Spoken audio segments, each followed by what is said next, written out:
వ్యాప్తంగా ఏఐటియుసి ఆధ్వర్యంలో నిర్వహిస్తున్న నిరాహార దీక్షలో భాగంగా మూడో రోజు మంచిర్యాల జిల్లా మందమరి జిఎం ఆఫీస్ ముందు నిర్వహిస్తున్న నిరాహార దీక్షలో రామకృష్ణాపూర్ బ్రాంచ్ నాయకులు, కార్యకర్తలు, కార్మికులు పాల్గొన్నారు. ఈ దీక్షలను ఏఐటియుసి యూనియన్ అధ్యక్షులు వాసిరెడ్డి సీతారామయ్య ప్రారంభించారు. ఈ సందర్భంగా ప్రసంగిస్తూ కేంద్ర ప్రభుత్వం నియంతృత్వ ధోరణితో బొగ్గు గనుల వేలం చేస్తుందని, ఆ వేలానికి నిరసనగా అన్ని జిఎం ఆఫీసుల ముందు రిలే నిరాహార దీక్షలు నిర్వహిస్తున్నామన్నారు. తెలంగాణ వ్యాప్తంగా ఉన్న బొగ్గు బ్లాకులను సింగరేణి సంస్థకు కేటాయించాలని, ఎలాగైతే బీజేపీ పాలిత ప్రాంతాల్లో కేటాయించారో అదే విధంగా సింగరేణికి కేటాయించాలని డిమాండ్ చేశారు.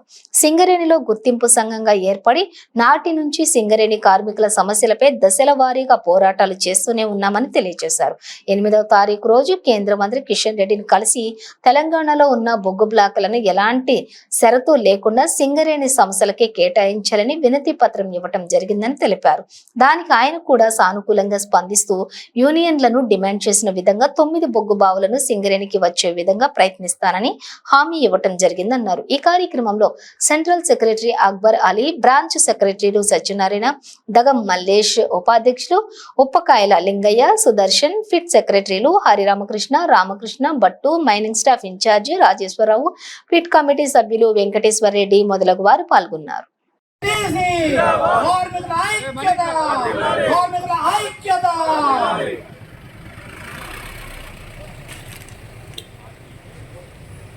కేంద్ర ప్రభుత్వం మొండి వైఖరి, బొగ్గు బ్లాకులను వేలం వేస్తున్న కేంద్ర ప్రభుత్వం మొండి వైఖరి, కార్మికుల ఐక్యత, ఏఐటియుసి జిందాబాద్ జిందాబాద్, చెప్పండి కొట్టండి, జిందాబాద్ జిందాబాద్, జిందాబాద్ జిందాబాద్, జిందాబాద్ జిందాబాద్, జిందాబాద్ జిందాబాద్. వర్ధిల్లాలి Singareni council workers union, AITUC కేంద్ర ప్రభుత్వం మొండి వైఖరి, బొగ్గు గనులను వేలం వేస్తున్న కేంద్ర ప్రభుత్వం మొండి వైఖరి, మా సింగరేణి బొగ్గు బ్లాకులు మాకే, మా సింగరేణి బొగ్గు బ్లాకులను మాకే, కేంద్ర ప్రభుత్వం మొండి వైఖరి.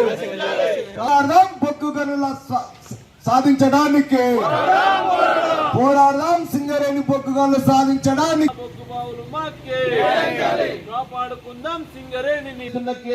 బొగ్గు బ్లాకుల వేలంకి వ్యతిరేకంగా సిపిఐ పార్టీ, ఏఐటిసి యూనియన్ నిర్ణయం మేరకు సింగరేణి వ్యాప్తంగా 5వ తేదీ నాడు కలెక్టర్ల ఆఫీసు ముట్టడి చేసి మెమోరాండం ఇవ్వడం జరిగింది. అట్లాగే 6వ తేదీ నుండి సింగరేణి వ్యాప్తంగా జనరల్ మేనేజర్ల ఆఫీసు, హెడ్ ఆఫీసు ముందు నిరాహార దీక్షలు చేస్తూ ఉన్నాం.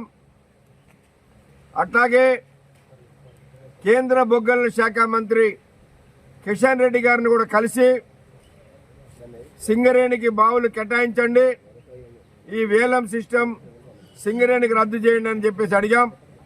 ఎందుకంటే గతంలో గుజరాత్లో, అదేవిధంగా ఛత్తీస్గఢ్లో, ఒరిస్సాలో కొన్ని బావులని వేలం లేకుండానే అక్కడ కేటాయించడం జరిగింది కోల్ ఇండియాకి. అట్లనే ఇక్కడ కూడా వేలం లేకుండానే కేటాయించాలని అడిగాం.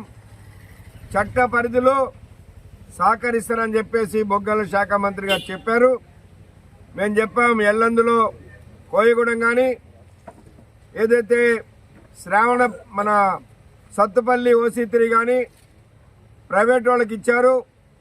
అది కేసీఆర్ గారి బంధువుకేమో సత్తుపల్లి బాయిని, కేసీఆర్ గారి బిడ్డ బిజినెస్ పార్ట్నర్కేమో ఎల్లంది ఇచ్చారు.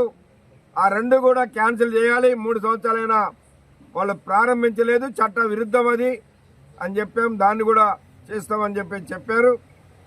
అట్లనే సింగరేణిలో ఒక 4 బావులు Ramakrishnapuram OC, Kothagudem VK7 OC, Yellandu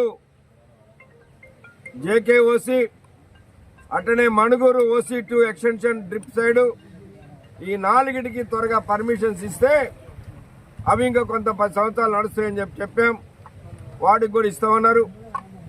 Tadicherla 2 కూడా త్వరగా పర్మిషన్ ఇవ్వాలన్నాం.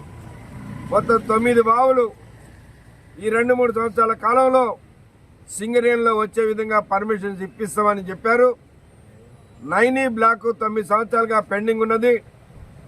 కిషన్ రెడ్డి గారు బొగ్గల శాఖ మంత్రిగా కాగానే దానికి పర్మిషన్స్ కొరకు క్లియరెన్స్ ఇప్పించారని చెప్పారు ఆయన. మేము ధన్యవాదాలు చెప్పాం. ఏదేమైనా సింగరేణిలో కొత్త బావులు రావాలి, సింగరేణికి భవిష్యత్తు ఉండాలి, సింగరేణి కార్మికులకు భవిష్యత్తు ఉండాలని ఏదైతే ఏఐటీసీ యూనియన్ పోరాట కార్యక్రమం పిలిపించామో